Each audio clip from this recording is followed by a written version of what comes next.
इस वीडियो के अंदर हम लोग डिस्कस करेंगे बेस्ट बैलेंस एडवांटेज फंड्स के बारे में जो 2024 के अंदर आप कंसिडर कर सकते हो। जी हाँ, प्लस इसका कंपेयर भी करूंगा निफ्टी 50 के साथ में कि अगर आप एक इंडेक्स फंड के अंदर निवेश कर रहे हो तो बैलेंस एडवांटेज फंड क्यों ज़रूरी है, और प्लस इस फंड के क्या प्रोज होते हैं। मेरी पर्सनल एसआईपी भी चल रही है, कौन से फंड बेस्ट है, तो ये सारी चीज़ें डिस्कस करने वाले हैं इस वीडियो के अंदर। यार स्टार्ट करने से पहले बताना चाहूंगा I am not the SEBI registered person, तो ये वीडियो भाई सिर्फ एजुकेशनल पर्पस के लिए है। तो देखिए, सबसे पहले मैं आपको अपना एसआईपी का ही रिटर्न यहाँ पे जो है दिखा देता हूँ। जैसे स्क्रीन के सामने आप देख सकते हो, मेरा एचडीएफसी बैलेंस एडवांटेज फंड के अंदर मैंने यहाँ पे 2022 से अपनी एसआईपी लगा रखी थी 5,000 रुपये पर मंथ की।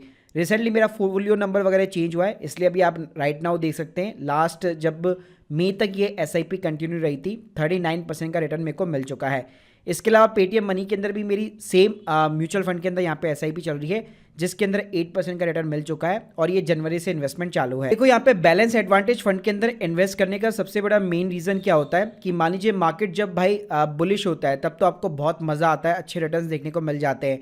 जैसे अगर आप मैं निफ्टी 50 के साथ में भी यहाँ पे देखना चाहूँ तो आप देख सकते हो स्क्रीन के सामने 6 महीने का रिटर्न आपको ऑलमोस्ट सेम देखने को मिलेगा। एक साल का अगर आप कंपैरिजन करोगे, बैलेंस एडवांटेज फंड ने 39% का रिटर्न निकाल के दिया है, निफ्टी 50 ने 23, और पिछले 5 साल में भी अगर आप कंपेयर करते हो तो 5 साल में भी और 10 साल में भी आपको हमेशा बैलेंस एडवांटेज फंड का रिटर्न ज्यादा मिलेगा। उसका ना भाई एक सिंपल सा रीजन होता है, नॉर्मली जो हाइब्रिड फंड्स होते हैं जो स्टॉक्स यानी कि इक्विटी और डेट के अंदर निवेश करते, वो जैसे कि उनके ऊपर कंडीशंस होती है कि सेबी की, मान लो आपको 50% इक्विटी में करना है और इतना आपको डेट में करना है। लेकिन ये जो बैलेंस एडवांटेज फंड है वहाँ पे सबसे बढ़िया बात क्या है कि फंड मैनेजर के पास में पूरी एक तरह से फ्रीडम रहती है, वो मार्केट की कंडीशन के अकॉर्डिंग डिसाइड कर सकता है कि मेरे को अपने एसेट का अलोकेशन कितना रखना है, कितना मुझे इक्विटी के अंदर निवेश करना है, कितना मुझे डेट के अंदर करना है। तो जो परसेंटेज है इक्विटी और डेट का वो अपने अकॉर्डिंग यहाँ पे प्लान कर सकता है, तो आपको मार्केट की कंडीशन के अकॉर्डिंग बेटर रिटर्न्स यहाँ पे देखने को मिल सकते हैं। अब मैं अगर मैं यहाँ पे बैलेंस एडवांटेज फंड की बात करूँ तो भाई मार्केट के अंदर राइट नाउ जो है 19 से ज्यादा स्कीम है जो यहाँ पे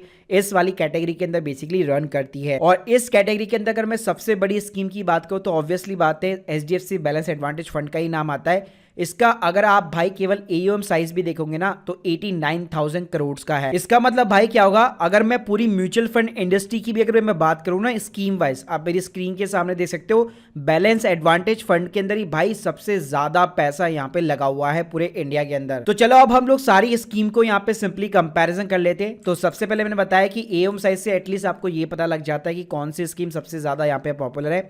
एक्सपेंड रेशियो की बात करो तो यार एचडीएफसी में आपको 0.73 का देखने को मिलता है। उसके बाद में सेकंड नंबर पे अगर हाईएस्ट एयूएम साइज वाली अगर आप स्कीम देखोगे तो आईसीआईसीआई की है जिसमें 0.85 का देखने को मिलता है। मैं चलिए सीधा रिटर्न्स का कंपैरिजन मारता हूं। तो भाई अगर मैं पिछले एक साल के अंदर यहाँ पे फिल्ट्रेशन करूं कि किसने सबसे ज्यादा रिटर्न्स यहाँ पे बना के दिए, तो आप स्क्रीन के सामने देख सकते हैं फर्स्ट रैंकिंग है आप पर यहाँ पे आपको एचडीएफसी बैलेंस एडवांटेज फंड ही मिलेगा।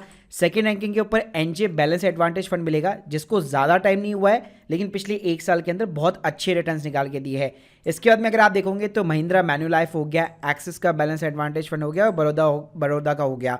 तो टॉप 3 के अंदर आप देख सकते हो एक साल के अंदर किसकी कितनी रैंकिंग है। इसके अलावा अगर मैं पिछले 3 साल के यहाँ पे कैगर रेट पे भी कंपैरिजन करना चाहूँ तो भाई एचडीएफसी फर्स्ट नंबर के ऊपर ही खड़ा है। सेकंड नंबर पे आप देख सकते हो बैंक ऑफ इंडिया का नाम आता है, थर्ड नंबर पे बड़ौदा हो गया, फोर्थ नंबर पे एक्सिस हो गया और फिफ्थ नंबर पे के ऊपर टाटा बैलेंस एडवांटेज फंड हो गया। यानी पिछले 3 साल में भी एचडीएफसी ने 25% का कैगर रेट निकाल के दिया है। और भाई अगर आप पिछले 3 साल का एवरेज एनुअल रोलिंग रिटर्न्स के बेसिस पे भी कंपैरिजन करोगे ना तो डेफिनेटली आपको हमेशा एचडीएफसी ही टॉप रैंकिंग के ऊपर मिलने वाला है। और इसके अलावा भाई अगर आप पिछले 5 साल का भी कैगर रेट यहाँ पे कंपैरिजन करते हो या पिछले 10 साल का भी करते हो ना, ये रैंकिंग यहाँ पे भाई खिसकने वाली नहीं है। एचडीएफसी बैलेंस एडवांटेज फंड पिछले 5 साल के कैगर रेट के बेसिस पे और पिछले 10 साल के कैगर रेट बेसिस पे नंबर 1 रैंकिंग के ऊपर खड़ा हुआ है। बाकी गाइस पिछले 10 साल के यहाँ पे अगर आप कैगर रेट पे कंपैरिजन करोगे तो 12% के एनुअल सीएजीआर के साथ में आईसीआईसीआई प्रूडेंशियल का balance advantage fund, Nippon India का बैलेंस एडवांटेज फंड और आदित्य बिरला का बैलेंस एडवांटेज फंड यहाँ पे रैंकिंग कर रहा है। इसके अलावा गाइस अगर मैं बात करूं तो क्या बैलेंस एडवांटेज फंड कभी नेगेटिव के अंदर गए, तो जी हाँ डेफिनेटली नेगेटिव के अंदर भी गए हैं। जैसे आप स्क्रीन के सामने आप देख सकते हो, जैसे कि जब कोविड का पीरियड था तो पूरी की पूरी जो कैटेगरी एवरेज है वो -14% का था। वहीं पे अगर मैं एचडीएफसी की बात करूं तो वो भी यहाँ पे -26% से नेगेटिव के अंदर जा चुका है। इसके अलावा गाइस इसके अंदर मैं पोर्टफोलियो कंपैरिजन की बात करूं कि मान लीजिए आप एचडीएफसी के अलावा कोई और दूसरी स्कीम को यहाँ पे पिकअप करते तो क्या ओवरलैपिंग होने के चांसेस है, तो डेफिनेटली थोड़ी बहुत ओवरलैपिंग यहाँ पे आपको देखने को मिल सकती है, क्योंकि मोस्टली सारे जो है लार्ज कैप के अंदर बेसिकली इन्वेस्ट करते हैं। जैसे अगर आप एचडीएफसी के अंदर भी देखोगे, state bank of India, ICICI bank limited आपको देखने को मिल जाएगा। इसके अलावा एडलिस में भी आप देख सकते हो सेम आपको बैंक्स देखने को मिल रहे हैं, निप्पॉन में भी सेम बैंक्स देखने को मिल रहे हैं, और टाटा के अंदर भी आपको एचडीएफसी देखने को मिलेगा। मेजरली भाई इनकी जो होल्डिंग्स होती है, लार्ज कैप 42% रहता है यहाँ पे एचडीएफसी का, मिड कैप 4% रहता है, और स्मॉल कैप राइट नाउ अभी 6% का है।